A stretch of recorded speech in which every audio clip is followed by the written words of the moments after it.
ਖੜਾ ਸਿਆਸਤ ਦੇ ਨਾਲ ਮੈਂ ਤੁਹਾਡਾ ਮੇਜ਼ਬਾਨ ਅਹਿਮਦ ਲਤੀਫ ਜਨਾਬ। ਅੱਜ ਸਾਡੇ ਨਾਲ ਕੌਣ ਹੈਗੇ ਨੇ ਜੀ?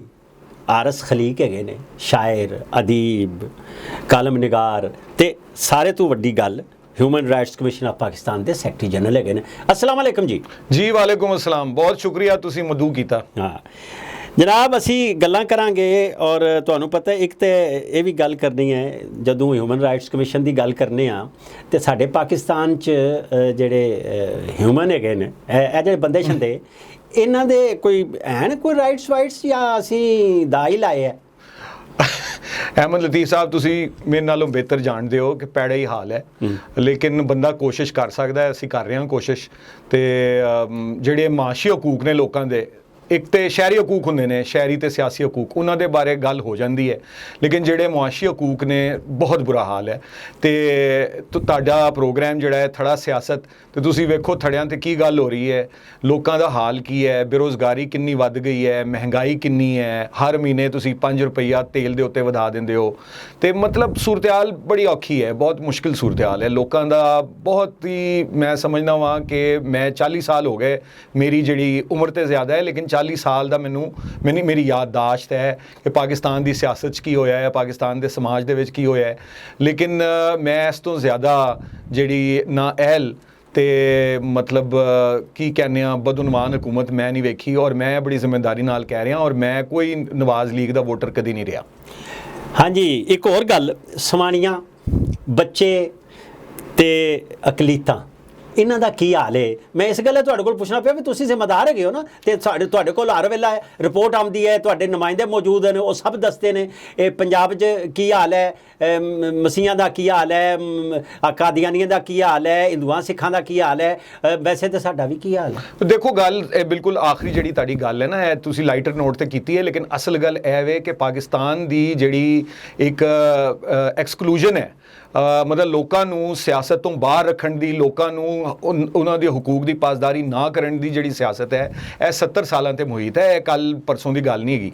ਲੇਕਿਨ ਜਿਹੜਾ ਕੁਝ ਹੋਇਆ ਹੈ ਪਿਛਲੇ ਚੰਦ ਸਾਲਾਂ ਦੇ ਵਿੱਚ, ਜਿਹੜੀ ਇੱਕ ਮਜ਼ਹਬੀ ਇੰਤਹਾ ਪਸੰਦੀ ਦੀ ਵਜ੍ਹਾ ਨਾਲ, ਜਾਂ ਜਿਹੜੀ ਸਰਕਾਰੀ ਪਾਲਿਸੀਆਂ ਰਹੀਆਂ ਨੇ ਇਹ ਮੁਖਤਲਿਫ ਤਨਜ਼ੀਮਾਂ ਨੂੰ ਸਪੋਰਟ ਕਰਨ ਦੀਆਂ, ਜਿਹੜੇ ਪ੍ਰੋਕਸੀਜ਼ ਇਹਨਾਂ ਨੇ ਬਣਾਏ ਰਿਆਸਤ ਨੇ ਮਾਜ਼ੀ ਕਰੀਬ ਦੇ ਵਿੱਚ ਕਰਦੇ ਰਹੇ, ਤੇ ਇਹ ਸਾਰਾ ਕੁਝ ਜਿਹੜਾ ਹੈ ਉਹਦਾ ਇੰਪੈਕਟ ਹੋਇਆ ਹੈ ਕਿ ਸੁਸਾਇਟੀ ਜਿਹੜੀ ਸਾਡੀ ਹੈ ਉਹ ਤਕਸੀਮ ਹੋ ਗਈ ਹੈ, ਉਹ ਬੁਰੀ ਤਰ੍ਹਾਂ ਤਕਸੀਮ ਹੈ। ਔਰ ਇਹ ਮੁਸਲਮਾਨਾਂ ਦਾ ਵੀ ਉਹੀ ਹਾਲ ਹੈ। ਤਬਕਾਤੀ ਤੌਰ ਤੇ ਵੀ ਤੁਸੀਂ ਸਵਾਲ ਚੁੱਕੋ ਕਿ ਤਬਕਾਤੀ ਜਿਹੜਾ ਅਗਰ ਅਕਲੀਅਤਾਂ ਦੀ ਤੁਸੀਂ ਗੱਲ ਕਰਦੇ ਹੋ, ਜਿਹੜੀ ਅਕਲੀਅਤਾਂ ਦੀ ਸੂਰਤ-ਏ-ਹਾਲ ਹੈ, ਉਹ ਮੈਂ ਉਹਦੀ ਇੱਕ ਕੈਟੇਗਰਾਈਜ਼ੇਸ਼ਨ ਕੀਤੀ ਹੈ, ਇੱਕ ਛੋਟੀ ਜੀ, ਮਤਲਬ ਕੈਟੇਗਰਾਈਜ਼ੇਸ਼ਨ ਥੋੜੀ ਜੀ ਸਾਇੰਟੀਫਿਕ ਹੀ ਹੈ ਕਿ ਇੱਥੇ ਉਹ ਅੰਗਰੇਜ਼ੀ 'ਚ ਕਹਿੰਦੇ ਨੇ ਡਿਗਰੀਜ਼ ਆਫ ਮਾਰਜਨਲਾਈਜੇਸ਼ਨ। ਬੰਦਾ ਜਿਹੜਾ ਮਰਕਜ਼ੀ ਧਾਰੇ 'ਚੋਂ ਉਹਨੂੰ ਤੁਸੀਂ ਬਾਹਰ ਕੱਢਤਾ ਹੈ, ਅਕਸਰੀਅਤ ਮਰਕਜ਼ੀ ਧਾਰੇ 'ਚ ਨਹੀਂ ਹੈ। ਇਹ ਜਿਹੜੀ ਅਸ਼ਰਾਫੀਆ ਹੈ, ਮੁੱਠੀ ਭਰ ਲੋਕ, ਇਹਨਾਂ ਨੇ ਸਾਰੀਆਂ ਚੀਜ਼ਾਂ ਤੇ, ਸਾਰੇ ਵਸਾਇਲ ਤੇ ਕਬਜ਼ਾ ਕੀਤਾ ਹੋਇਆ ਹੈ। ਤੇ ਇਹ ਜਿਹੜੀ ਡਿਗਰੀਜ਼ ਆਫ ਮਾਰਜਨਲਾਈਜੇਸ਼ਨ ਹੈ, ਉਹਦੇ ਵਿੱਚ ਅਗਰ ਤੁਸੀਂ ਜੇ ਤੁਸੀਂ ਮੁਸਲਮਾਨ ਮਰਦ ਹੋਵੋ, ਗਰੀਬ ਮੁਸਲਮਾਨ ਮਰਦ, ਤੇ ਤੁਸੀਂ ਮਾਰਜਨਲਾਈਜ਼ਡ ਹੋ। ਜੇ ਤੁਸੀਂ ਗਰੀਬ ਮੁਸਲਮਾਨ ਔਰਤ ਹੋਵੋ ਤੇ ਮਰਦ ਨਾਲੋਂ ਜ਼ਿਆਦਾ ਮਾਰਜਨਲਾਈਜ਼ਡ ਹੋ। ਜੇ ਤੁਸੀਂ ਗਰੀਬ ਗੈਰ ਮੁਸਲਿਮ ਮਰਦ ਹੋਵੋ ਤੇ ਤੁਸੀਂ ਉਸ ਤੋਂ ਜ਼ਿਆਦਾ। ਤੇ ਜੇ ਤੁਸੀਂ ਗੈਰ ਮੁਸਲਿਮ ਜ਼ਨਾਨੀ ਹੋ ਜੀ, ਗੈਰ ਮੁਸਲਿਮ ਗਰੀਬ ਜ਼ਨਾਨੀ, ਉਹਦੇ ਵਾਸਤੇ ਇਹ ਮੁਲਕ ਨਹੀਂ ਹੈਗਾ। ਤੇ ਉਹ ਤੇ ਮਤਲਬ ਹੈ ਸਬ ਹਿਊਮਨ ਕੰਡੀਸ਼ਨਸ 'ਚ ਲੋਕੀ ਰਹਿੰਦੇ ਨੇ, ਤੇ ਇਹ ਸਟਰਗਲ ਜਾਰੀ ਹੈ। ਲੇਕਿਨ ਮੈਂ ਮਾਯੂਸ ਤੇ ਕਦੀ ਵੀ ਨਹੀਂ ਹੁੰਦਾ, ਲੇਕਿਨ ਉਦਾਸੀ ਬਹਰਹਾਲ ਵੱਧ ਗਈ ਹੈ। ਔਰ ਇਹ ਪਿਛਲੇ ਚੰਦ ਸਾਲਾਂ ਦੇ ਵਿੱਚ ਕੋਈ ਪੁਰਸਾਨੇ ਹਾਲ ਨਹੀਂ ਰਿਹਾ, ਗਰੀਬਾਂ ਦਾ, ਮਸਕੀਨਾਂ ਦਾ, ਮਾੜੇ ਲੋਕਾਂ ਦਾ, ਮਤਲਬ ਕੋਈ ਪੁੱਛਣ ਵਾਲਾ ਨਹੀਂ ਹੈ। ਅੱਛਾ, ਇੱਕ ਹੋਰ ਗੱਲ ਤੁਹਾਡੇ ਨਾਲ ਮੈਂ ਥੋੜ੍ਹੀ ਜਿਹੀ, ਤੁਸੀਂ ਸਾਇੰਟੀਫਿਕ ਗੱਲ ਕੀਤੀ ਹੈ, ਮੈਂ ਥੋੜ੍ਹੀ ਜਿਹੀ ਹੋਰ ਗੱਲ ਕਰਾਂ। ਸੋਸ਼ਲ ਮੀਡੀਆ ਜੰਗਜੂ ਰੱਖੇ ਨੇ ਸਾਰਿਆਂ ਨੇ ਰੱਖੇ, ਸਿਆਸੀ ਪਾਰਟੀਆਂ ਨੇ ਵੀ ਤੇ ਉਹਨਾਂ ਨੇ ਵੀ, ਪਿੰਡੀ ਵਾਲਿਆਂ ਨੇ ਵੀ, ਸਾਰਿਆਂ ਨੇ ਰੱਖੇ ਨੇ। ਮੈਂ ਵੇਖਣਾ ਪਿਆ ਕਿ ਹੁਣ ਇਹਨਾਂ ਦਿਨਾਂ ਵਿੱਚ ਅਸਾਂ ਫਿਰਕਿਆਂ ਦੇ ਹਵਾਲੇ ਨਾਲ, ਮਸਲਕਾਂ ਦੇ ਹਵਾਲੇ ਨਾਲ, ਮਜ਼ਹਬਾਂ ਦੇ ਹਵਾਲੇ ਨਾਲ ਅਸਾਂ ਇੱਕ ਅਜੀਬ ਤਰ੍ਹਾਂ ਦੀ ਗੇਮ ਦੇਖੀ ਹੈ। ਹੁਣ ਇੰਡੀਆ ਤੋਂ ਇੱਕ ਆਉਂਦੀ ਹੈ ਸੋਸ਼ਲ ਮੀਡੀਆ 'ਤੇ ਖਬਰ ਚਲਦੀ ਹੈ, ਫੁਟੇਜ ਚਲਦੀ ਹੈ ਕਿ ਮੁਸਲਮਾਨਾਂ ਨੂੰ ਮਾਰੀ ਜਾ ਰਹੇ ਜੀ, ਇੰਡੀਆ 'ਚ ਮੁਸਲਮਾਨ ਮਰ ਗਏ ਜੀ। ਇੱਥੇ ਕੁਝ ਖਬਰ ਚਲਦੀ ਹੈ ਜੀ, ਉਹ ਜੀ ਮਿਰਜ਼ਾ ਜੇਲਮੀ ਹੈ ਕੋਈ, ਉਹਨਾਂ ਕੋਈ ਹੋਰ ਦਾਵਾ ਕਰਦਾ। ਇਹ ਜਿਹੜੀ ਗੇਮ ਹੈ, ਇਹ ਕੀ ਗੇਮ ਹੈ, ਕੌਣ ਇਹ ਕਰਦਾ ਹੈ, ਕਿਸ ਤਰ੍ਹਾਂ ਸੱਟਦਾ ਹੈ ਤੇ ਕਿਸ ਤਰ੍ਹਾਂ ਅੱਗ ਲਾਉਂਦਾ ਹੈ? ਦੇਖੋ ਸਰ, ਇਹ ਤੇ ਇਹਦੇ ਵਿੱਚ ਸਾਡੇ ਆਪਣੇ ਲੋਕ ਵੀ ਸ਼ਾਮਿਲ ਨੇ ਤੇ ਬਾਹਰੋਂ ਵੀ ਮਤਲਬ ਕਰ ਰਹੇ ਨੇ। ਇਹਦੇ ਵਿੱਚ ਕੋਈ ਸ਼ੱਕ ਦੀ ਗੱਲ ਨਹੀਂ ਹੈਗੀ ਕਿ ਬਾਹਰੋਂ ਕੁਝ ਨਹੀਂ ਹੋ ਰਿਹਾ, ਲੇਕਿਨ ਇਹ ਜ਼ਿੰਮੇਵਾਰੀ ਸਾਡੀ ਆਪਣੀ ਹੈ ਕਿਉਂਕਿ ਹੌਟਬੈਡ ਤੇ ਅਸੀਂ ਕ੍ਰੀਏਟ ਕੀਤਾ ਹੈ। ਹੌਟਬੈਡ ਜੇ ਅਸੀਂ ਨਾ ਬਣਾਉਂਦੇ, ਦੇਖੋ ਨਾ, ਮੈਨੂੰ ਤੇ ਇੱਕ ਗੱਲ ਦੀ ਸਮਝ ਨਹੀਂ ਆਉਂਦੀ ਹੈ, ਮਤਲਬ ਇਹ ਸਾਹਮਣੇ ਦੀ ਗੱਲ ਹੈ, ਜੇ ਤੁਸੀਂ ਇੰਡੀਆ ਨੂੰ ਮਤਲਬ ਤੁਹਾਡੀ ਇੱਕ ਐਨਮਿਟੀ ਹੈ, ਤੁਹਾਡਾ ਇੱਕ ਪ੍ਰੋਬਲਮ ਪੰਗਾ ਕਰੋਗੇ ਤਾਂ ਅਗਲਾ ਪੰਗਾ ਕਰੇਗਾ। ਉਹ ਗੱਲ ਆਪਣੀ ਥਾਂ ਤੇ, ਲੇਕਿਨ ਜਿਹੜੀ ਤੁਸੀਂ ਇੰਡੀਆ ਨੂੰ ਫਰਜ਼ ਕਰੋ ਤੁਸੀਂ ਜਿਹੜਾ ਇੱਕ ਦੁਸ਼ਮਣ ਮੁਲਕ ਹੈ, ਤਾਂ ਮੈਂ ਇਹਨਾਂ ਦੇ ਹਵਾਲੇ ਨਾਲ ਗੱਲ ਕਰ ਰਿਹਾ। ਅਸੀਂ ਤੇ ਨਹੀਂ ਸਮਝਦੇ, ਅਸੀਂ ਤੇ ਹਮਸਾਇਆ ਮੁਲਕ ਸਮਝਦੇ ਨੇ, ਲੇਕਿਨ ਅਗਰ ਬਣਾਇਆ ਹੈ, ਤੁਸੀਂ ਇੱਕ ਬਿਆਨੀਆ ਬਣਾਇਆ ਹੈ ਤੇ ਤੁਸੀਂ ਡੀਸਟੇਬਲਾਈਜ਼ ਇੰਡੀਆ ਨੂੰ ਕਰਨਾ ਹੈ ਤੇ ਪ੍ਰੌਕਸੀਜ਼ ਆਪਣੇ ਮੁਲਕ 'ਚ ਬਣਾ ਰਹੇ ਹੋ। ਮਤਲਬ ਇਹ ਮੈਨੂੰ ਗੱਲ ਨਹੀਂ ਸਮਝ ਆਉਂਦੀ ਕਿ ਤੁਸੀਂ ਜਿਹੜਾ ਕੰਮ ਇੰਡੀਆ ਦੇ ਵਿੱਚ ਕਰਨਾ ਹੈ ਉਹ ਤੁਸੀਂ ਆਪਣੇ ਮੁਲਕ 'ਚ ਕਰ ਰਹੇ ਹੋ। ਤੁਸੀਂ ਆਪਣੇ ਨੌਜਵਾਨਾਂ ਨੂੰ ਖਰਾਬ ਕੀਤਾ ਹੈ ਤੇ ਉਹਦੇ ਅਸਰਾਤ, ਉਹਦਾ ਜਿਹੜਾ ਰਿਜ਼ਲਟ ਹੈ। ਕੱਲ ਗੱਲ ਮੈਂ ਤੁਹਾਨੂੰ ਇਸ ਗੱਲ ਦੱਸਾਂ, ਕੱਲ ਕੋਰ ਕਮਾਂਡਰ ਹੋਈ ਤੇ ਉਹਨਾਂ ਪਤਾ ਕੀ ਆਖਿਆ? ਉਹ ਜੀ ਇੰਡੀਆ ਸਾਡੇ ਜੀ ਪਤਾ ਨਹੀਂ ਕੀ ਕਰਨ ਲੱਗਾ ਜੀ। ਉਹ ਕੀ ਕਰਨ ਲੱਗਾ ਯਾਰ? ਉਹਦਾ ਇਲਾਜ ਤੁਸੀਂ ਕਰੋ ਨਾ, ਤੇ ਉਹਦਾ ਇਲਾਜ ਮੀਡੀਆ ਕਰਦਾ ਹੈ, ਫੌਜ ਨਹੀਂ ਕਰਦੀ। ਅੱਛਾ ਜੀ, ਮੈਂ ਜਿਹੜੀ ਗੱਲ ਕਰ ਰਿਹਾ ਸਾਂ, ਅਸੀਂ ਜ਼ਾਹਿਰ ਹੈ ਸੋਸ਼ਲ ਮੀਡੀਆ ਨੇ ਵੀ ਗੱਲ ਕੀਤੀ, ਸਿਵਲ ਸੁਸਾਇਟੀ ਨੇ ਗੱਲ ਕੀਤੀ ਤੇ ਅਸਾਂ ਉਹਨੂੰ ਰੋਕ ਲਿਆ। ਉਹ ਜਿਹੜਾ ਇੱਕ ਘੜਗਾ ਚਾੜਨ ਲੱਗੇ ਸਨ ਮੀਡੀਆ ਨੂੰ, ਗਵਰਨਮੈਂਟ ਵਾਲੇ, ਉਹਨਾਂ ਦਿਖਾਏ। ਵੈਸੇ ਮੀਡੀਆ ਤੇ ਮਾਲਕਾਨ ਦੀ, ਮੇਰੇ ਨਜ਼ਦੀਕ ਮਾਲਕਾਨ ਔਰ ਹਕੂਮਤ ਦਾ ਗੱਠਜੋੜ ਹੈਗਾ। ਉਹ ਚਾਹੁੰਦੇ ਨੇ ਕਿ ਸਹੀ ਜਿਹੜੇ ਸਾਫੀ ਨਾ ਉਹਨਾਂ ਨੂੰ ਬਸ ਕੈਂਚੀ ਪਾ ਲਈ ਜਾਏ ਤੇ ਮਾਰ ਦਿੱਤਾ ਜਾਏ। ਤੁਸੀਂ ਕੀ ਦੇਖਦੇ ਹੋ? ਸਾਰਿਆਂ ਨੂੰ ਕੱਢਤਾ ਹੈ, ਸਾਰਿਆਂ ਨੂੰ ਕੱਢ ਦਿੱਤਾ ਹੈ। ਕੋਈ ਮਤਲਬ ਤੁਸੀਂ ਇੱਕ ਬੋਲਣ ਵਾਲਾ ਨਹੀਂ ਰਹਿਣ ਦਿੱਤਾ, ਬੋਲਣ ਵਾਲਾ ਕੋਈ ਨਹੀਂ ਹੈਗਾ। ਤੇ ਜਿਹੜੇ ਤਜਜ਼ੀਆਕਾਰ ਨੇ ਉਹਨਾਂ 'ਚ ਵੀ ਇੱਕ ਬੜੀ ਸਿਲੈਕਸ਼ਨ ਹੈ ਤੇ ਇੱਕ ਆਧਾ ਬੰਦਾ ਕਾਰਖਾਨੇ ਵਿੱਚ ਤੂਤੀ ਦੀ ਆਵਾਜ਼ ਜਿਹੜੀ ਹੁੰਦੀ ਹੈ, ਉਸ ਤਰ੍ਹਾਂ ਦਾ ਇੱਕ ਆਧਾ ਬੰਦਾ ਤੁਹਾਨੂੰ ਨਜ਼ਰ ਆ ਜਾਂਦਾ ਹੈ। ਅਦਰਵਾਈਜ਼ ਤੇ ਇਹਨਾਂ ਨੇ ਕੱਢ ਦਿੱਤਾ ਹੈ ਸਾਰਿਆਂ ਨੂੰ। ਔਰ ਇਹ ਜਿਹੜਾ ਮੈਨੂੰ ਤੇ ਇੱਕ ਮੀਡੀਆ ਤੇ ਵੀ ਮੈਨੂੰ ਗੱਲ ਨਹੀਂ ਸਮਝ ਆਉਂਦੀ ਕਿ ਮਾਲਕਾਨ ਦੀ ਵੀ ਮੈਨੂੰ ਗੱਲ ਨਹੀਂ ਸਮਝ ਆਉਂਦੀ ਕਿ ਮਾਲਕਾਨ ਕੀ ਵੇਚਣਗੇ। ਮਤਲਬ ਹੈ ਕਿ ਜੇ ਤੁਸੀਂ ਸਾਰੇ ਹੀ ਚੈਨਲਸ ਨੂੰ ਪੀਟੀਵੀ ਬਣਾ ਦੇਣਾ ਹੈ, ਬਲਕਿ ਬਾਜ਼ ਜਿਹੜੇ ਚੈਨਲਸ ਨੇ ਉਹ ਤੇ ਪੀਟੀਵੀ ਨਾਲੋਂ ਬਹੁਤ ਜ਼ਿਆਦਾ ਮਤਲਬ ਸਰਕਾਰੀ ਰਿਆਸਤੀ ਜਿਹੜਾ ਬਿਆਨੀਆ, ਉਹ ਪੀਟੀਵੀ ਪਲੱਸ ਹੋ ਗਏ ਨੇ, ਉਹ ਪੀਟੀਵੀ ਪਲੱਸ ਨੇ, ਬਲਕਿ ਪੀਟੀਵੀ ਪਲੱਸ ਹੋ ਗਏ ਨੇ। ਤੇ ਉਹਨਾਂ ਦਾ ਮਤਲਬ ਹੈ ਕਿ ਮਾਲਕਾਨ ਵੀ ਕਿਸ ਤਰ੍ਹਾਂ ਬਿਜ਼ਨਸ ਕਰਨਗੇ? ਜਾਂ ਤੇ ਤੁਸੀਂ ਸਾਰੇ ਐਂਟਰਟੇਨਮੈਂਟ ਚੈਨਲ ਚਲਾਓ ਤੇ ਲੋਕਾਂ ਨੂੰ ਜਿਹੜੀ ਗੀਤ, ਕਹਾਣੀ, ਡਰਾਮੇ, ਦੂਜੇ ਦਰਜੇ ਦੀ ਨੌਟੰਕੀ ਵਿਖਾਓ। ਇਹ ਉਹੀ ਕੰਮ ਚੱਲ ਰਿਹਾ ਹੈ। ਬਾਕੀ ਤੇ ਸਹਾਫਤ ਤੇ ਸਾਰੀ ਇੰਟਰਨੈਟ ਤੇ ਚਲੀ ਗਈ ਹੈ। ਤੁਹਾਡਾ ਆਪਣਾ ਚੈਨਲ ਵੀ ਇੰਟਰਨੈਟ ਤੇ ਹੈ। ਜਿਹੜਾ ਵੀ ਕੋਈ ਖੁੱਲ ਕੇ ਗੱਲ ਕਰਦਾ ਹੈ ਉਹ ਨਹੀਂ ਕਰ ਸਕਦਾ ਇੱਥੇ। ਹੁਣ ਸੋਸ਼ਲ ਮੀਡੀਆ ਨੂੰ ਵੀ ਡੱਕਣ ਵਾਸਤੇ ਇਹਨਾਂ ਨੇ PMDA 'ਚ ਕੁਝ ਕਲੌਜ਼ਸ ਰੱਖੀਆਂ ਨੇ ਤੇ ਉਹ ਜ਼ਾਹਿਰ ਹੈ ਕਿ अब किस तरह करेंगे मैंने नहीं समझ आता कि यह पूरा प्लैनेट एक्सरेड है। लतीफ साहब तुसी इस गल ते गौर करो कि अगर इस वेले जिस वेले एज वी स्पीक अमरीका च कुछ हुंदा है ते 5 मिनट लगते हैं। मुसतुल्ला खान साडे दोस्त आखते हैं कि हुण झूठ की उम्र भी घट गई है क्योंकि 2-3 घंटे जिहड़ा साइट्स वो जिहड़ी न्यूज़ साइट्स नूं बस करन वाले भी बैठे ने, वो बस्टिंग साइट्स भी ने ते वो दस दिंदियां ने कि यह तस्वीर जिहड़ी है कश्मीर दी नहीं है, यह तस्वीर फलस्तीन दी है या यह तस्वीर कश्मीर दी है, यह तस्वीर इराक दी नहीं है। तो इस तरह ते इस प्रोपेगेंडे दा यह डॉक्टर गोएबल्स दा जमाना नहीं जी। यह साडे दोस्तां नूं गल नहीं समझ आंदी। अच्छा, एक और मैं गल तुहाडे नाल करना चाहना। असीं जिहड़े मां बोलियां दी गल करने आ, थड़ा सियासत दी गल करने आ, और तुहानूं पता है बड़े सगीर च मां बोलियां नूं वांझिया करन वास्ते, उन्हां दी जुबान खोण वास्ते एक बड़ी दुखी कर देने वाली सूरत हाल है। जदों तुहाडी कोलों तुहाडी मां बोली खो ली जांदी है, तुहाडी सकाफत खो ली जांदी है, फिर तुसीं ज़मीन ते नहीं होंदे, हवा च होंदे हो ते तुहानूं मारना आसान हो जांदा है। तुसीं जुबानां दी जिहड़ी सूरत हाल पाकिस्तान विच है, तुसीं हुण जिक्र भी असीं कर रहे सां कि तुसीं ओह आलमी जिहड़ी मां बोलियां दा दिहाड़ हुंदा ओह भी मनांदे हो, बड़े प्यार नाल सारा कुछ हुंदा है।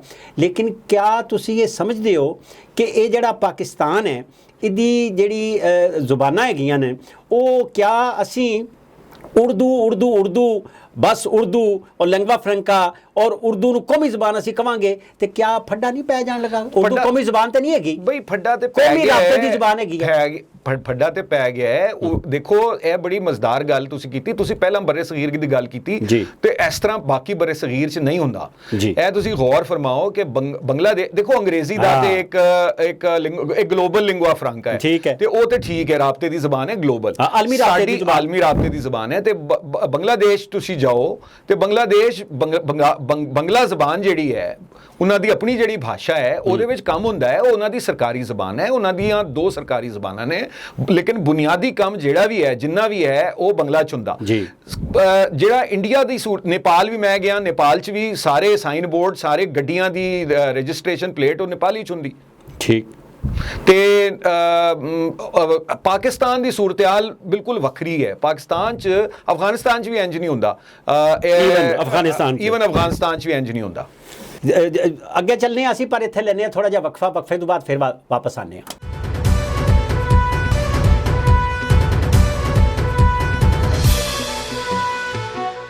ਵੈਲਕਮ ਬੈਕ ਜੀ। ਅਸੀਂ ਵਾਪਸ ਆਨੇ ਆ ਤੇ ਗੱਲ ਹੋ ਰਹੀ ਸੀ ਜ਼ੁਬਾਨਾਂ ਦੀ, ਤੇ ਜ਼ੁਬਾਨਾਂ ਦੀ ਗੱਲ ਬੜੇ ਸਗੀਰ ਲੈਵਲ ਤੋਂ ਅਸੀਂ ਸ਼ੁਰੂ ਕੀਤੀ। ਅਸਲ 'ਚ ਹੁੰਦਾ ਇੰਜ ਹੈ ਕਿ ਜਿੱਲੇ ਕੋਈ ਹਮਲਾਵਰ ਆਉਂਦੇ ਨਾ, ਉਹ ਆਪਣੀ ਜ਼ੁਬਾਨ ਨਾਲ ਲੈ ਕੇ ਆਉਂਦੇ ਨੇ ਤੇ ਇੱਥੇ ਦੀਆਂ ਜ਼ੁਬਾਨਾਂ ਨੂੰ ਉਹ ਢਾਹ ਦਿੰਦੇ ਨੇ। ਉਹ ਭਾਵੇਂ ਆਰੀਅਨ ਹੋਵਣ, ਭਾਵੇਂ ਉਹ ਅਰਬ ਹੋਵਣ, ਭਾਵੇਂ ਉਹ ਤੁਰਕ ਹੋਣ, ਉਹ ਸਾਰੇ ਆ ਕੇ ਆਪਣਾ ਲੁੱਚ ਤਲਦੇ ਨੇ, ਆਪਣੇ ਖਾਣੇ ਪਕਾਣੇ, ਆਪਣੀਆਂ ਰਹਿਤਲਾਂ, ਆਪਣੀਆਂ ਮਹਿਫਲਾਂ ਉਹ ਤੁੰਨ ਕੇ ਤੇ ਸਾਰਾ ਕੰਮ ਖਰਾਬ ਕਰ ਦਿੰਦੇ ਨੇ। ਤੇ ਤੁਸੀਂ ਕੀ ਵੇਖਦੇ ਹੋ ਪਏ ਕਿ ਹੁਣ ਤੇ ਉਹ ਮੁੱਕ ਗਈ ਗੱਲ, ਆਜ਼ਾਦੀ ਆ ਗਈ, ਪਤਾ ਨਹੀਂ ਆਈ ਹੈ ਕਿ ਨਹੀਂ ਆਈ, ਇੱਕ ਅਲੱਗ ਬਹਿਸ ਹੈ। ਆਜ਼ਾਦੀ ਆ ਗਈ ਤੇ ਅਸਾਂ ਸਾਰਾ ਕੰਮ ਖਤਮ ਕਿਉਂ ਨਹੀਂ ਕੀਤਾ? ਆਪਣੀਆਂ ਜ਼ੁਬਾਨਾਂ ਨੂੰ ਅਸੀਂ ਅੱਗੇ ਕਿਉਂ ਨਹੀਂ ਲੈ ਕੇ ਆਉਂਦੇ? ਆਇਨੀ ਤੌਰ 'ਤੇ ਸਾਨੂੰ ਮਜਬੂਰ ਕੀਤਾ ਸਾਡਾ ਆਇਨ ਕਿ ਅਸੀਂ ਆਪਣੀਆਂ ਮਾਂ ਬੋਲੀਆਂ ਨੂੰ ਪ੍ਰਮੋਟ ਕਰੀਏ, ਉਹ ਨਹੀਂ ਹੁੰਦਾ ਪਿਆ। ਦੇਖੋ ਲਤੀਫ ਸਾਹਿਬ, ਇਹਦੇ ਵਿੱਚ ਇਹ ਜਿਹੜਾ ਸਾਡਾ ਰਹਿਣ ਬਹਿਣ ਸਹਿਣ ਦਾ ਤਰੀਕਾ ਹੈ ਨਾ ਪੁਰਾਣਾ ਜੀ, ਇਹ ਜ਼ਾਹਿਰ ਹੈ ਨੌਬਾਦੀਆਤੀ ਨਿਜ਼ਾਮ ਜਿਹੜਾ ਹੈ ਉਹ ਵੀ ਇਹ ਬਦਲ ਨਹੀਂ ਸਕਿਆ ਜੀ, ਉਹ ਤਬਦੀਲ ਤੇ ਨਾ ਹੋਇਆ। ਤੇ ਬੜੀ ਰੈਜ਼ਿਲੀਅੰਸ ਹੁੰਦੀ ਹੈ ਲੋਕਾਂ 'ਚ, ਬੜੀ ਉਹਨਾਂ 'ਚ ਤਾਕਤ ਹੁੰਦੀ ਹੈ, ਆਪਣੀਆਂ ਜ਼ਬਾਨਾਂ ਲੈ ਕੇ ਜਾਂ ਆਪਣਾ ਜਿਹੜਾ ਕਲਚਰ ਹੈ, ਸਕਾਫਤ ਹੈ, ਉਹ ਰਹਿਤਲ ਹੈ, ਤੇ ਉਹ ਸਰਵਾਈਵ ਕਰਦੇ ਨੇ। ਲੇਕਿਨ ਉਸ ਅਗਰ ਰਿਆਸਤ ਉਹਦੀ ਹੌਸਲਾ ਅਫਜ਼ਾਈ ਨਾ ਕਰੇ ਤੇ ਜ਼ਾਹਿਰ ਹੈ ਕਿ ਉਹਨਾਂ ਵਾਸਤੇ ਇਹ ਬੜਾ ਔਖਾ ਹੋ ਜਾਂਦਾ ਹੈ, ਮੁਸ਼ਕਿਲ ਹੋ ਜਾਂਦਾ ਹੈ। ਨਵੀਆਂ ਨਸਲਾਂ ਜਿਹੜੀਆਂ ਨੇ ਉਹ ਕੱਟ ਜਾਂਦੀਆਂ ਨੇ। ਇਹ ਯਾਦਾਸ਼ਤ ਨੂੰ ਮਿਟਾਉਣ ਦਾ ਇੱਕ ਪ੍ਰੋਜੈਕਟ ਹੈ ਇਹ ਪਾਕਿਸਤਾਨ 'ਚ, ਔਰ ਉਰਦੂ ਦਾ ਵੀ ਨਾਂ ਲੈਂਦੇ ਨੇ। ਉਰਦੂ 'ਚ ਵੀ ਕੋਈ ਸੁਪਰੀਮ ਕੋਰਟ ਦਾ ਫੈਸਲਾ ਆਉਂਦਾ ਹੈ, ਨਾ ਕੋਈ ਵੱਡੀ ਕੋਈ ਪਾਰਲੀਮਾਨੀ ਕਾਰਵਾਈ, ਨਾ ਕੋਈ ਬਿੱਲ ਬਣਦਾ ਹੈ। ਇੱਥੇ ਇੱਕ ਅੰਗਰੇਜ਼ੀ ਸਪੀਕਿੰਗ ਜਿਹੜੀ ਅੰਗਰੇਜ਼ੀ ਬੋਲਣ ਵਾਲੀ ਅਸ਼ਰਾਫੀਆ ਹੈ, ਉਹਦੇ ਹੱਥ 'ਚ ਹੈ ਸਾਰਾ ਕੁਝ, ਉਰਦੂ ਉਹਨਾਂ ਦਾ ਟੂਲ ਹੈ। ਤੇ ਹੁਣ ਤੁਸੀਂ ਔਰ ਇਹ ਜਿਹੜੇ ਨਵਾਂ ਕੰਮ ਇਹਨਾਂ ਨੇ ਕੀਤਾ ਹੈ ਮੌਜੂਦਾ ਸਰਕਾਰ ਨੇ, ਜਿਹੜਾ ਸਿੰਗਲ ਨੈਸ਼ਨਲ ਕਰਿਕੂਲਮ ਜਿਹਨੂੰ ਆਖਦੇ ਨੇ ਕਿ ਇੱਕ ਨਿਜ਼ਾਮ ਹੈ, ਉਹ ਨਿਜ਼ਾਮ ਹੈ ਤਾਲੀਮ ਤੇ ਇੱਕੋ ਹੀ ਹੋਣਾ ਚਾਹੀਦਾ, ਲੇਕਿਨ ਨਿਸਾਬ ਤਾਲੀਮ ਤੇ ਕਰਾਚੀ ਤੇ ਚਿਤਰਾਲ ਦਾ ਇੱਕ ਨਹੀਂ ਹੋ ਸਕਦਾ, ਜਾਂ ਲਾਹੌਰ ਤੇ ਖੁਸ਼ਦਾਰ ਦਾ ਇੱਕ ਤੇ ਨਹੀਂ ਨਾ ਹੋ ਸਕਦਾ। ਤੁਸੀਂ ਲਾਹੌਰ 'ਚ ਬੱਚਿਆਂ ਨੂੰ ਲਾਹੌਰ ਬਾਰੇ ਪੜਾਓਗੇ ਤੇ ਖੁਸ਼ਦਾਰ 'ਚ ਬੱਚਿਆਂ ਨੂੰ ਖੁਸ਼ਦਾਰ ਬਾਰੇ ਪੜਾਓਗੇ ਨਾ, ਇਸ ਤਰ੍ਹਾਂ ਸ਼ੁਰੂ ਹੁੰਦੀ ਨਾ ਤਾਲੀਮ। ਮਾਂ ਬੋਲੀਆਂ ਦੇ ਖਿਲਾਫ ਪੂਰਾ ਜਿਹੜਾ ਇੱਕ ਐਕਸ਼ਨ ਹੈ, ਇੱਕ ਸੋਚਿਆ ਸਮਝਿਆ ਇੱਕ ਫੈਸਲਾ ਹੈ ਕਿ ਮਾਂ ਬੋਲੀਆਂ ਨੂੰ ਅੱਗੇ ਨਹੀਂ ਆਉਣ ਦੇਣਾ।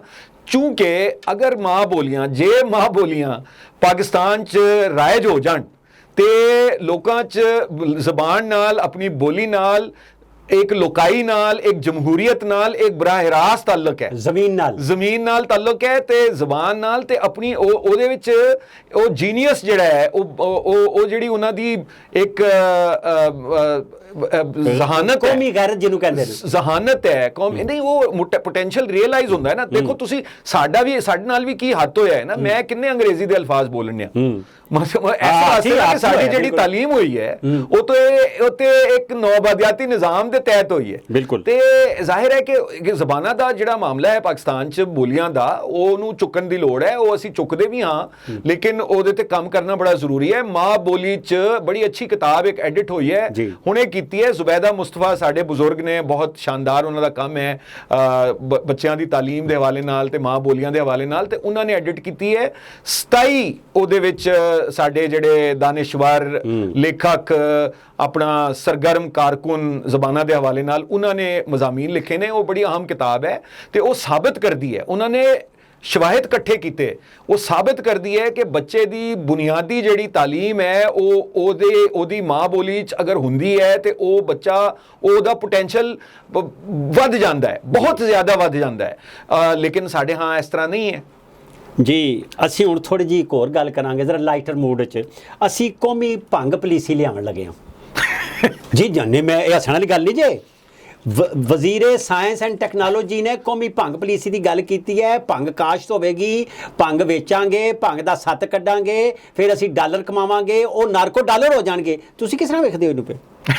ਮੈਨੂੰ ਨਹੀਂ ਲੱਗਦਾ ਕਿ ਇੱਕ ਤੇ ਭੰਗ ਇਹ ਮਾਹੌਲ ਨਹੀਂ ਜੇ ਕਰ ਰਿਹਾ ਮੈਂ ਨਹੀਂ, ਤੁਸੀਂ ਤੇ ਮਖੌਲ ਨਹੀਂ ਕਰ ਰਹੇ, ਲੇਕਿਨ ਇਹ ਤਾਂ ਸਰਕਾਰ ਹੀ ਮਖੌਲੀ ਸਰਕਾਰ ਹੈ ਨਾ।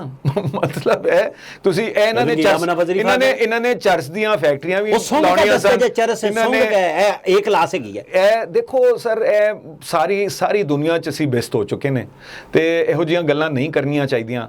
ਜੇ ਕਰਨਾ ਜੇ ਜ਼ਾਹਿਰ ਹੈ ਤੇ ਮੈਂ ਸਮਝਦਾ ਹਾਂ ਕਿ ਇਹਨਾਂ ਨੇ ਕਿਹੜੀ ਭੰਗ ਕਾਸ਼ਤ ਕਰਨੀ ਹੈ ਤੇ ਕਿਹੜੀ ਭੰਗ ਦੀ ਫੈਕਟਰੀਆਂ, ਮਤਲਬ ਇਹ ਕਣਕ ਕਾਸ਼ਤ ਕਰਨ, ਇਹ ਮੁੰਜੀ ਲਾਣ, ਉਹਦੇ ਬਜਾਏ ਜਿਹੜਾ ਪਾਕਿਸਤਾਨ ਇੱਕ ਫੂਡ ਸਿਕਿਉਰ ਮੁਲਕ ਸੀ, ਹੁਣ ਤੇ ਨਹੀਂ ਹੈ, ਤੇ ਜਿਹੜੀ ਮਤਲਬ ਇਹ ਫੂਡ ਕ੍ਰੌਪਸ ਨੇ ਉਹ ਲਾਣ, ਲੇਕਿਨ ਭੰਗ ਕਾਸ਼ਤ ਕਰਨ ਚੱਲੇ। ਭੰਗ ਲਾਣਗੇ, ਪੋਪੀ ਲਾਣਗੇ, ਇਹ ਸਾਰੇ ਮਾਮਲੇ ਕਰਨਗੇ। ਤੇ ਹੁਣ ਥੋੜ੍ਹਾ ਜਿਹਾ ਨਾਲ ਗਵਾਂਢ ਸਾਡੇ ਇੱਕ ਤਬਦੀਲੀ ਆਈ ਹੈ ਵੱਡੀ, ਉਹ ਵੱਡੀ ਤਬਦੀਲੀ ਹੈਗੀ ਹੈ ਅਫਗਾਨਿਸਤਾਨ ਵਾਲੀ। ਤੇ ਤੁਸੀਂ ਜ਼ਾਹਿਰ ਹੈ ਬੜੀ ਨਿਗਾਹ ਰੱਖਦੇ ਹੋ, ਅੰਗਰੇਜ਼ੀ ਜਰਨਲਿਜ਼ਮ ਵੀ ਹੈ, ਕਾਲਮ ਵੀ ਹਨ, ਉਸ ਤੇ ਨਿਗਾਹ ਵੀ ਰੱਖਦੇ ਹੋ, ਅੱਗੇ ਪਿੱਛੇ ਵੀ ਦੇਖਦੇ ਹੋ, ਤੇ ਸਾਡੀਆਂ ਸਾਰੀਆਂ ਦੋਸਤਾਂ ਆਇਸ਼ਾ ਸਦੀਕਾ ਤੇ ਬਾਕੀ ਲੋਕਾਂ ਨਾਲ ਬਹਿ ਕੇ ਗੱਪਾਂ ਵੀ ਮਾਰਦੇ ਹੋ, ਤੇ ਗੱਪਾਂ ਮਾਰਦੇ ਫਿਰ ਲੋਕਾਂ ਵਿੱਚ ਵੀ ਟੁੱਟ ਜਾਂਦੇ ਹੋ। ਇਹ ਤੁਹਾਡਾ ਪ੍ਰੋਬਲਮ ਹੈ, ਸਾਡਾ ਤੇ ਤੁਹਾਡਾ ਸਾਰਿਆਂ ਦਾ ਇੱਕੋ ਸਾਂਝਾ ਪ੍ਰੋਬਲਮ ਹੈ। ਅਸੀਂ ਇੰਟੈਲੀਜੈਂਸੀਆ ਜੀ ਜਿਹੜੀ ਅੱਪਰ ਕਲਾਸ ਉਹਦੇ ਵਿੱਚ ਬਹਿੰਦੇ ਹਾਂ, ਤੇ ਅਸੀਂ ਲੋਕਾਂ ਨਾਲ ਵੀ ਬਹਿੰਦੇ ਹਾਂ, ਕਿਉਂਕਿ ਮੇਰੇ ਨਜ਼ਦੀਕ ਅਸਮਾਨ ਤੇ ਜ਼ਮੀਨ ਇਕੱਠੇ ਹੋਣਗੇ ਤੇ ਚੱਲਣਗੇ, ਵਰਨਾ ਨਹੀਂ ਚੱਲਣਗੇ। ਇਹ ਕੀ ਹੋਇਆ ਅਫਗਾਨਿਸਤਾਨ 'ਚ? ਮੈਂ ਤੇ ਭਾਵੇਂ ਲੋਕਾਂ ਨਾਲ ਜ਼ਿਆਦਾ ਬਹਿਣਾ, ਲੇਕਿਨ ਇੰਟੈਲੀਜੈਂਸੀਆ ਤੇ ਮੈਨੂੰ ਸਮਝ ਨਹੀਂ ਆਉਂਦੀ, ਲੇਕਿਨ ਜ਼ਾਹਿਰ ਹੈ ਉਹਦੇ ਵਿੱਚ ਦੋਸਤ ਵੀ ਨੇ, ਇਸ ਤਰ੍ਹਾਂ ਨਹੀਂ ਹੈ। ਲੇਕਿਨ ਜਿਹੜਾ ਹੈ ਆਪਣਾ ਅਫਗਾਨਿਸਤਾਨ ਦਾ ਮਾਮਲਾ, ਮੈਨੂੰ ਅਸਾਰ ਚੰਗੇ ਨਹੀਂ ਲੱਗਦੇ। ਇਹ ਮੈਨੂੰ ਕੋਈ ਸਟੇਬਲ ਹਕੂਮਤ ਨਹੀਂ ਲੱਗਦੀ ਜਿਹੜੀ ਇਸ ਵੇਲੇ ਸਰਕਾਰ ਹੈ ਤਾਲਿਬਾਨ ਦੀ ਅਫਗਾਨਿਸਤਾਨ 'ਚ। ਨਾ ਉਹਨਾਂ ਨੇ ਲੋਕਾਂ ਨੂੰ ਸ਼ਾਮਲ ਕਰਨਾ ਹੈ, ਕੋਈ ਸਾਂਝੇਦਾਰੀ ਨਹੀਂ ਕਰਨੀ, ਉਹ ਤਬਦੀਲ ਨਹੀਂ ਹੋਏ। ਇਹ ਮੇਰਾ ਖਿਆਲ ਹੈ ਮੁਗਾਲਤਾ ਹੈ, ਇਹ ਵੱਡਾ ਮੁਗਾਲਤਾ ਹੈ, ਫਿਕਰੀ ਮੁਗਾਲਤਾ। ਜੇ ਅਲੀ ਅਬਾਸ ਜਲਾਲਪੁਰੀ ਨੂੰ ਯਾਦ ਕਰੋ, ਤੇ ਇੱਕ ਵੱਡਾ ਫਿਕਰੀ ਮੁਗਾਲਤਾ ਹੈ ਕਿ ਅਫਗਾਨਿਸਤਾਨ 'ਚ ਮੁਸਤਕਬਲ ਕਰੀਬ ਦੇ ਵਿੱਚ ਕੋਈ ਅਮਨ ਆਸ਼ਤੀ, ਅਮਨੋ ਅਮਾਨ ਦੀ ਸੂਰਤਿਆਲ ਹੋ ਜਾਏਗੀ, ਮੈਨੂੰ ਨਹੀਂ ਲੱਗਦਾ। ਤੇ ਉਹਦੇ ਜਿਹੜੇ ਅਸਰਾਤ ਨੇ ਇੱਥੇ ਵੀ ਕੋਈ ਉਹ ਚੰਗੇ ਨਹੀਂ ਹੋਣਗੇ, ਔਰ ਉਹ ਨਜ਼ਰ ਆ ਰਿਹਾ ਹੈ। ਦੇਖੋ ਨਾ, ਤਹਿਰੀਕ ਤਾਲਿਬਾਨ ਪਾਕਿਸਤਾਨ ਜਿਹੜੀ ਹੈ ਉਹ ਰੀਗਰੂਪ ਕਰ ਰਹੀ ਹੈ, ਤੇ ਅਸੀਂ ਪਤਾ ਨਹੀਂ ਕਿਹਦੇ ਨਾਲ ਮੁਕਾਲਮਾ ਉਹ ਇੱਕ ਸਾਡਾ ਵਜ਼ੀਰ ਆਜ਼ਮ ਕਹਿੰਦਾ ਮੁਕਾਲਮਾ ਚੱਲ ਰਿਹਾ ਹੈ, ਤੇ ਸਾਡਾ ਇੰਟੀਰੀਅਰ ਮਿਨਿਸਟਰ ਕਹਿੰਦਾ ਮੁਕਾਲਮੇ ਦੀ ਉਹਨੂੰ ਕੋਈ ਇਤਲਾ ਨਹੀਂ, ਕੋਈ ਖਬਰ ਨਹੀਂ। ਤੇ ਇਸ ਤਰ੍ਹਾਂ ਤੇ ਉਹ ਮਤਲਬ ਹੈ ਉਹਨੇ ਆਪਣੇ ਬੌਸ ਨੂੰ ਨਗੇਟ ਕੀਤਾ ਨਾ, ਸ਼ੇਖ ਰਸ਼ੀਦ ਨੇ। ਤੇ ਮੈਨੂੰ ਨਹੀਂ ਸਮਝ ਆਉਂਦਾ ਕਿ ਕਿਸ ਤਰ੍ਹਾਂ ਇਹ ਚਲਾਣਗੇ। ਦੂਜੀ ਗੱਲ ਇਹ ਵੇ ਕਿ ਜਿਹੜੇ ਸੈਲੀਬ੍ਰੇਟ ਕਰ ਰਹੇ ਨੇ ਕਿ ਤਾਲਿਬਾਨ ਨੇ ਉਹ ਟੇਕ ਓਵਰ ਤੇ ਨਹੀਂ ਕੀਤਾ, ਉਹਨਾਂ ਨੇ ਤਾਂ ਵਾਕ ਓਵਰ ਕੀਤਾ ਹੈ ਅਮਰੀਕਾ ਦੀ ਮਦਦ ਦੇ ਨਾਲ, ਤੇ ਉਹ ਆਪਣੀਆਂ ਬੱਚੀਆਂ ਨੂੰ ਲੈ ਕੇ ਅਫਗਾਨਿਸਤਾਨ ਟੁਰ ਜਾਣ। ਜੇ ਕੋਈ ਆਈਡੀਅਲ ਨਿਜ਼ਾਮ ਉੱਥੇ ਕਾਇਮ ਹੋਣ ਵਾਲਾ ਹੈ ਜਾਂ ਹੋ ਗਿਆ ਹੈ, ਤੇ ਉਹ ਆਪਣੀਆਂ ਬੱਚੀਆਂ ਨੂੰ ਇੱਥੇ ਕਿਉਂ ਕਾਲਜਾਂ ਸਕੂਲਾਂ 'ਚ ਪੜ੍ਹਾ ਰਹੇ ਨੇ ਜਾਂ ਬਾਹਰ ਭੇਜਣ ਦੀ ਤਿਆਰੀ ਕਿਉਂ ਕਰ ਰਹੇ ਨੇ? ਉਹ ਆਪਣੀਆਂ ਇੱਕ ਵਾਰੀ ਜਾ ਕੇ ਕੋਈ ਸਾਲ ਉੱਥੇ ਵੇਖ ਲਵੋ। ਤੇ ਇਹ ਮੇਰਾ ਖਿਆਲ ਹੈ ਜ਼ਿਆਦਤੀ ਹੈ, ਅਫਗਾਨ ਔਰਤਾਂ ਨਾਲ ਬੜੀ ਜ਼ਿਆਦਤੀ ਹੈ। ਅਫਗਾਨਿਸਤਾਨ ਇੱਕ ਕਸੀਰੁਲ ਕੌਮੀ ਰਿਆਸਤ ਹੈ, ਉਹ ਵੀ ਸਾਡੀ ਤਰ੍ਹਾਂ ਕਸੀਰੁਲ ਕੌਮੀ ਰਿਆਸਤ ਹੈ, ਤੇ ਉੱਥੇ ਤਾਜਕ, ਉਜ਼ਬਕ, ਪਸ਼ਤੂਨ ਸਾਰੇ, ਔਰ ਸਾਰਿਆਂ ਨੂੰ ਤਾਲਿਬਾਨ ਸਮਝ ਲੈਣਾ ਵੀ ਠੀਕ ਨਹੀਂ ਹੈ। ਇਹ ਜਿਹੜਾ ਪਸ਼ਤੂਨਾਂ ਦੇ ਖਿਲਾਫ ਪ੍ਰੋਪੇਗੈਂਡਾ ਚੱਲ ਰਿਹਾ ਹੈ ਕਿ ਜੀ ਉਹ ਸਾਰੇ ਹੀ ਮਤਲਬ ਹੈ ਰਵਾਇਤੀ ਤੌਰ ਤੇ ਐਸੇ ਤਰ੍ਹਾਂ ਉਹਨਾਂ ਨੇ ਆਪਣੀ ਅਫਗਾਨਿਸਤਾਨ ਦੀ ਸਿਆਸਤ ਹੋਈ ਹੈ, ਬਿਲਕੁਲ ਠੀਕ ਗੱਲ ਨਹੀਂ ਹੈ। ਬਾਦਸ਼ਾਹ ਖਾਨ ਵੀ ਉੱਥੇ ਹੀ ਜੰਮੇ, ਮੌਲਾਨਾ ਅਬਦੁਰ ਰਹੀਮ ਪੋਪਲਜ਼ਈ ਵੀ ਉੱਥੇ ਹੀ ਜੰਮੇ, ਤੇ ਮਤਲਬ ਹੈ ਕਿ ਇਸ ਤਰ੍ਹਾਂ ਤੇ ਨਹੀਂ ਹੁੰਦਾ। ਤੇ ਲੇਕਿਨ ਅਸੀਂ ਇੱਕ ਅਫਗਾਨਿਸਤਾਨ ਦਾ ਇਸ਼ੂ ਜਿਹੜਾ ਹੈ ਉਹ ਉਸੇ ਤਰ੍ਹਾਂ ਡੀਲ ਕਰਨ ਦੀ ਅਸੀਂ ਕੋਸ਼ਿਸ਼ ਕਰ ਰਹੇ ਹਾਂ ਜਿਸ ਤਰ੍ਹਾਂ ਅਸੀਂ ਰੂਸੀ ਫੌਜਾਂ ਦੇ ਜਾਣ ਤੋਂ ਬਾਅਦ ਕਰਨ ਦੀ ਕੋਸ਼ਿਸ਼ ਕੀਤੀ ਸੀ। ਮੇਰਾ ਖਿਆਲ ਹੈ ਇਹ ਠੀਕ ਨਹੀਂ ਹੈਗਾ। ਇਹਦਾ ਮਤਲਬ ਇਹ, ਔਰ ਰਾਈਟ ਵਿੰਗ ਜਮਾਤਾਂ ਨੇ ਜਿਹੜੀਆਂ ਮਜ਼ਹਬੀ ਜਮਾਤ ਹੋਣਾ ਤੇ ਕੋਈ ਬੁਰੀ ਗੱਲ ਨਹੀਂ ਹੈ। ਜਮਹੂਰੀਅਤ ਦੇ ਵਿੱਚ ਲੋਕਾਂ ਦਾ ਆਪਣਾ ਮਕਤਬ ਫਿਕਰ ਹੁੰਦਾ, ਲੇਕਿਨ ਜਿਹੜੀ ਸ਼ਿੱਦਤ ਪਸੰਦ ਜਮਾਤਾਂ ਨੇ ਉਹਨਾਂ ਨੂੰ ਬੜਾ ਮਤਲਬ ਹੈ ਉਹ ਜ਼ੋਰਾਵਰ ਹੋ ਜਾਣਗੀਆਂ, ਔਰ ਮੁਰਾਲ ਅਪ ਹੋ ਜਾਂਦਾ ਹੈ। ਚੂੰਕਿ ਅਗਰ ਤੁਹਾਡੇ ਗੁਆਂਢ 'ਚ ਇੱਕ ਸ਼ਦੀਦ ਖੌਫਨਾਕ ਸ਼ਿੱਦਤ ਪਸੰਦ ਸਰਕਾਰ ਹੈ ਤੇ ਅਸਰ ਤੇ ਪੈਣਾ ਹੈ। ਅੱਛਾ, ਇਹਦਾ ਮਤਲਬ ਇਹ ਹੋਇਆ ਸਾਲਸੀ ਕਰਾਉਣ ਵਾਸਤੇ ਸਊਦੀਆ ਆ ਗਿਆ ਹੈ। ਲੋਕ ਆਖਦੇ ਨੇ ਜੀ ਉਹ ਇੱਥੇ ਪ੍ਰਾਕਸੀ ਕਰਨ ਵਾਸਤੇ ਜਾਂ ਕਿਹੜੇ ਕੱਢਣ ਵਾਸਤੇ ਆਇਆ ਹੈ। ਈਰਾਨ ਵਾਲੇ ਕਹਿੰਦੇ ਨੇ ਜੀ ਉਹਨੇ ਇੱਥੇ ਸਲਫੀ ਤੇ ਦਿਓਬੰਦੀ ਰਿਆਸਤ ਬਣਾ ਦਿੱਤੀ ਹੈ ਤੇ ਇਹ ਸਾਰੇ ਬੰਦੇ ਕੁਝ ਆਖਦੇ ਨੇ ਜੀ ਨਹੀਂ, ਤੁਸੀਂ ਵੀ ਹੁਣ ਕਿਹਾ ਕਿ ਇਹ ਤਾਲਿਬਾਨ ਜਿਹੜੇ ਨੇ ਜਾਂ ਉਸ ਤੋਂ ਪਹਿਲਾਂ ਦੇ ਜਿਹੜੇ ਲੋਕ ਸਨ ਇਹ ਸਾਰੇ ਲੋਕ ਤੇ CIA ਦੇ ਲੋਕ ਸਨ। ਉਸਾਮਾ ਵੀ CIA ਦਾ ਏਜੰਟ ਸੀ, ਉਹ ਸਾਰੇ ਮਾਮਲਾਤ ਔਰ CIA ਦੇ ਏਜੰਟ ਜਿਹੜੇ ਹੁੰਦੇ ਨੇ ਉਹ ਸਾਰੇ ਐਬਟਾਬਾਦ ਆ ਕੇ ਰਹਿੰਦੇ ਨੇ, ਭਾਵੇਂ ਉਹ ਸੈਦ ਅਕਬਰ ਦੀ ਜਨਾਨੀ ਹੋਵੇ ਜਾਂ ਬਾਅਦ ਦੇ ਲੋਕ ਹੋਣ, ਇਹ ਸਾਰੇ ਉੱਥੇ ਹੀ ਰਹਿੰਦੇ ਰਹੇ। ਕਾਕੂਲ ਆ ਕੇ ਉਹ ਮਹਫੂਜ਼ ਰਹਿੰਦੇ ਨੇ, ਇਹ ਹਜ਼ਾਰਾ ਡਿਵੀਜ਼ਨ 'ਚ ਰਹਿੰਦੇ ਨੇ, ਫਿਰ ਆਉਂਦੇ ਤੇ ਫਿਰ ਵੱਧ ਤੱਕ ਉਹ ਉਹਨਾਂ ਨੂੰ ਨਾਲ ਰੱਖਦੇ ਨੇ, ਉਹਨਾਂ ਦੇ ਬੱਚਿਆਂ ਦੀ ਵੀ ਨਿਗਹਦਾਸ਼ਤ ਕਰਦੇ ਨੇ। ਤੇ ਇਹ ਜਿਹੜੀ ਨਵੀਂ ਗੱਲ ਹੈ, ਕਿਆ ਕੋਈ ਪ੍ਰਾਕਸੀ ਸ਼ੁਰੂ ਹੋਣ ਲੱਗੀ ਹੈ? ਈਰਾਨ ਤੇ ਸਾਊਦੀ ਵਾਲੇ ਇੱਥੇ ਕਿੜ ਕੱਢਣਗੇ ਤੇ ਮੈਦਾਨੇ ਜੰਗ ਅਸੀਂ ਬਣ ਜਾਵਾਂਗੇ? ਸਾਨੂੰ ਬਹੁਤ ਖਿਆਲ ਕਰਨਾ ਪਏਗਾ। ਮੈਂ ਇਸ ਵਾਸਤੇ ਕਹਿ ਰਿਹਾ ਕਿ ਸਾਨੂੰ ਆਪਣੀ ਪਾਲਿਸੀ ਤਬਦੀਲ ਕਰਨ ਦੀ ਲੋੜ ਹੈ ਤੇ ਇਹ ਜਿਹੜਾ ਲੇਟ 80s ਅਰਲੀ 90s ਵਿੱਚ ਸਾਡੀ ਪਾਲਿਸੀ ਸੀ ਉਹ ਹੁਣ ਨਹੀਂ ਚੱਲਣੀ। ਹੁਣ ਨਾ ਅਸੀਂ ਮਾਸ਼ੀ ਤੌਰ ਤੇ ਇੰਨੇ ਮਜ਼ਬੂਤ ਹਾਂ, ਨਾ ਅਸੀਂ ਅਫੋਰਡ ਕਰ ਸਕਦੇ ਹਾਂ, ਬਿਕੋਜ਼ ਜਿਹੜਾ ਸਾਡਾ ਹੋਇਆ ਹੈ ਨਾ, ਮਤਲਬ ਆਈਸੋਲੇਸ਼ਨ ਜਿਹੜੀ ਹੋਈ ਹੈ, ਇਕਲਾਪਾ ਜਿਹੜਾ ਹੈ ਨਾ ਸਾਡਾ, ਇਕਲਾਪਾ ਸਾਰੀ ਦੁਨੀਆ ਤਨਹਾਈ ਜਿਹਨੂੰ ਕਹਿੰਦੇ, ਤਨਹਾਈ ਉਹ ਵੱਧ ਗਿਆ ਤੇ ਉਹ ਬੜਾ ਜ਼ਰੂਰੀ ਹੈ ਕਿ ਅਸੀਂ ਇਕੱਲੇ ਪੈ ਗਏ ਨੇ ਅਸੀਂ, ਮਤਲਬ ਇਸ ਤਰ੍ਹਾਂ ਵੇਖ ਲਓ। ਤੇ ਕਿਸੇ ਕੋਲੋਂ ਕੋਈ ਸਪੋਰਟਿਵ ਕੋਈ ਮੈਸੇਜ ਸਾਨੂੰ ਨਹੀਂ ਆਇਆ। ਚੀਨ 2 ਸਾਲ ਤਕਰੀਬਨ 2 ਸਾਲ ਹੋਣ ਵਾਲੇ, 2 ਸਾਲਾਂ ਤੋਂ ਚੀਨੀ ਸਦਰ ਨੇ ਪਾਕਿਸਤਾਨੀ ਵਜ਼ੀਰ ਆਜ਼ਮ ਨਾਲ ਗੱਲ ਨਹੀਂ ਕੀਤੀ ਹੈ। ਪੁਟਿਨ ਆਂਦਾ ਹੈ, ਫਿਰ ਸੁਣਵਾਈ ਕਿ ਪੁਟਿਨ ਆ ਰਿਹਾ, ਉਹ ਨਹੀਂ ਆਉਂਦਾ। ਉਹਦੇ ਬਾਅਦ ਜੋ ਬਾਈਡਨ ਨੇ ਫੋਨ ਨਹੀਂ ਚੁੱਕਿਆ, ਫੋਨ ਨਹੀਂ ਕੀਤਾ। ਦੇਖੋ ਨਾ, ਤੇ ਇਹਦਾ ਮਤਲਬ ਹੈ ਕਿ ਸਾਡੀ ਤਨਹਾਈ, ਲੋਨਲੀਨੈਸ ਜਿਹੜੀ ਹੈ, ਆਈਸੋਲੇਸ਼ਨ ਜਿਹੜੀ ਹੈ, ਡਿਪਲੋਮੈਟਿਕ ਆਈਸੋਲੇਸ਼ਨ, ਉਹ ਤੇ ਵੱਧ ਗਈ ਹੈ ਤੇ ਸਾਨੂੰ ਚੇਂਜ ਕਰਨਾ ਪਏਗਾ। ਤੇ ਇਹਦਾ ਮਤਲਬ ਇਹ ਹੋਇਆ ਕਿ ਪਹਿਲਾਂ ਇੰਜ ਹੁੰਦਾ ਸੀ, ਸਾਡੇ ਸੂਬੇ ਜਿਹੜੇ ਸਨ ਨਾ, ਅਸੀਂ ਉਹਨਾਂ ਨੂੰ ਟ੍ਰੀਟ ਕਰਦੇ ਸਾਂ ਤੇ ਵਜ਼ਾਰਤ ਦਾਖਲਾ ਜਿਹੜੀ ਹੈ ਜਾਂ ਇੱਥੇ ਸੈੱਲ ਜਿਹੜੇ ਬਣੇ ਨੇ ਉਹ ਕਸ਼ਮੀਰ ਨੂੰ ਵੀ ਤੱਕਦੇ ਸਨ, ਕਸ਼ਮੀਰ ਸੈੱਲ, ਤੇ ਇੱਕ ਅਫਗਾਨਿਸਤਾਨ ਸੈੱਲ ਜਿਹੜਾ ਅਫਗਾਨਿਸਤਾਨ ਨੂੰ ਤੱਕਦਾ ਸੀ, ਤੇ ਪਿਸ਼ਾਵਰ ਜਿਹੜਾ ਉਹ ਮਰਕਜ਼ ਬਣਿਆ ਸੀ, ਗੁਲਬਦੀਨ ਇਕਦਮ ਯਾਰ ਤੇ ਸਾਰੇ ਆ ਕੇ ਉੱਥੇ ਬਹਿੰਦੇ ਸਨ। ਤੇ ਹੁਣ ਕੋਰ ਕਮਾਂਡਰ ਪਿਸ਼ਾਵਰ ਜਿਹੜਾ ਹੈ ਉਹ ਦੁਬਾਰਾ ਹਯਾਤਾਬਾਦ ਨੂੰ ਸਜਾਣ ਲੱਗ। ਕੋਰ ਕਮਾਂਡਰ ਪਿਸ਼ਾਵਰ ਦਾ ਮੈਂ ਨਹੀਂ ਸਮਝਦਾ ਐਡਾ ਵੱਡਾ ਮਸਲਾ ਹੈ। ਅਸਲ 'ਚ ਤੇ ਪਾਕਿਸਤਾਨ ਦੀ ਜਿਹੜੀ ਸਟੈਬਲਿਸ਼ਮੈਂਟ ਹੈ ਉਹਦੇ ਵਿੱਚ ਫੌਜ ਵੀ ਸ਼ਾਮਿਲ ਹੈ, ਉਹਦੇ ਵਿੱਚ ਮੌਜੂਦਾ ਜਿਹੜੀ ਸਰਕਾਰ ਹੈ ਉਹ ਪ੍ਰੋ ਤਾਲਿਬਾਨ ਸਰਕਾਰ ਹੈ, ਉਹ ਸਾਡੇ ਸਾਹਮਣੇ ਹੈ। ਇਹਨਾਂ ਨੂੰ ਕੋਈ ਆਪੋਜੀਸ਼ਨ ਦੇ ਨਾਲ ਰਲ ਕੇ ਫੈਸਲਾ ਕਰਨਾ ਪਏਗਾ, ਕਿਉਂਕਿ core commander Peshawar on his own ਤੇ ਕੋਈ ਫੈਸਲਾ ਨਹੀਂ ਕਰਦਾ। ਉਹ ਤੇ ਇੱਕ ਯੂਨਿਟੀ ਆਫ ਕਮਾਂਡ ਤੇ ਹੈ, ਇਹ ਤੇ ਮੰਨਣ ਵਾਲੀ ਗੱਲ ਹੈ। ਮਤਲਬ ਹੈ ਕੁਝ ਰੇਸ਼ਾ ਦਵਾਨੀਆਂ ਵੀ ਹੁੰਦੀਆਂ ਨੇ, ਲੇਕਿਨ ਬੇਸਿਕਲੀ ਤੇ ਯੂਨਿਟੀ ਆਫ ਕਮਾਂਡ ਹੈ ਫੌਜ ਦੇ ਵਿੱਚ। ਤੇ ਉਹ ਜਿਹੜਾ ਫੈਸਲਾ ਉਹ ਕਰਨਗੇ ਪਿੰਡੀ 'ਚ ਹੀ ਕਰਨਗੇ ਕਿ ਕੀ ਹੋਣਾ ਹੈ। ਅੱਛਾ, ਪਿੰਡੀ 'ਚ ਕਰਨਗੇ, ਉੱਥੇ ਹੋਸਟ ਕਰਨਗੇ। ਵੈਸੇ ਚਾਹ ਪੀਣ ਵੀ ਗਏ ਸਨ, ਉਹ ਚਾਹ ਪੀ ਕੇ ਉਹ ਆਏ ਤੇ ਚਾਹ ਨੇ, ਉਹ ਜਿਹੜੀ ਚਾਹ ਹੱਸਦਿਆਂ ਚਾਹ ਸੀ, ਉਹਨੇ ਬੜਾ ਰੌਲਾ ਪਾਇਆ ਤੇ ਇੰਟਰਨੈਸ਼ਨਲੀ ਵੀ ਸਾਨੂੰ ਪੁੱਛਿਆ ਜਾ ਰਿਹਾ ਹੈ। ਔਰ ਉਹ ਜਿਹੜਾ ਉੱਥੇ ਤੈਅ ਹੋਇਆ ਵੈ, ਸਾਮੀ ਨੇ ਗ੍ਰਾਮੀ ਮੇਰੇ ਸੁਣਨ ਵਾਲੇ ਹੋ ਸੁਣਿਓ, ਤੇ ਉੱਥੇ ਗੱਲ ਤੈਅ ਹੋਈ ਹੈ ਕਿ ਅਸੀਂ ਹੁਣ ਵੇਖਾਂਗੇ ਤਾਲਿਬਾਨ ਨੂੰ ਕਿਹੜੇ ਕਦੋਂ ਮਿਲਦੇ ਰਹੇ ਨੇ ਤੇ ਕਿਸ ਤਰ੍ਹਾਂ ਮਿਲਦੇ ਰਹੇ ਨੇ ਤੇ ਕੀ ਕਰਦੇ ਰਹੇ ਨੇ। ਜਨਾਬ ਇਜਾਜ਼ਤ ਚਾਹਾਂਗੇ, ਗੱਲ ਨੇੜੇ ਮੁੱਕ ਗਈ ਹੈ ਤੇ ਨੇੜੇ ਲੱਗੀ ਏ। ਤੇ ਅੱਜ ਅਸਾਂ ਮਾਂ ਬੋਲੀਆਂ ਦੀ ਵੀ ਗੱਲ ਕੀਤੀ, ਇੱਥੇ ਦੇ ਲੋਕਾਂ ਦੀ ਵੀ ਗੱਲ ਕੀਤੀ, ਭੰਗ ਦੀ ਗੱਲ ਵੀ ਕੀਤੀ ਤੇ ਕੋਰ ਕਮਾਂਡਰ ਪਿਸ਼ਾਵਰ ਦੀ ਗੱਲ ਵੀ ਕੀਤੀ, ਤੇ ਹੁਣ ਉਹ ਕੀ ਕਰਨ ਜਾ ਰਿਹਾ ਹੈ। ਸਾਨੂੰ ਦਿਓ ਇਜਾਜ਼ਤਾਂ। ਅੱਲਾ ਬੇਲੀ, ਅਹਿਮਦ ਲਤੀਫ ਤੁਹਾਡੇ ਨਾਲ ਸੀ ਤੇ ਅੱਜ ਸਾਡੇ ਨਾਲ ਸਨ ਹਾਰਿਸ ਖਲੀਕ। ਅੱਲਾ ਬੇਲੀ।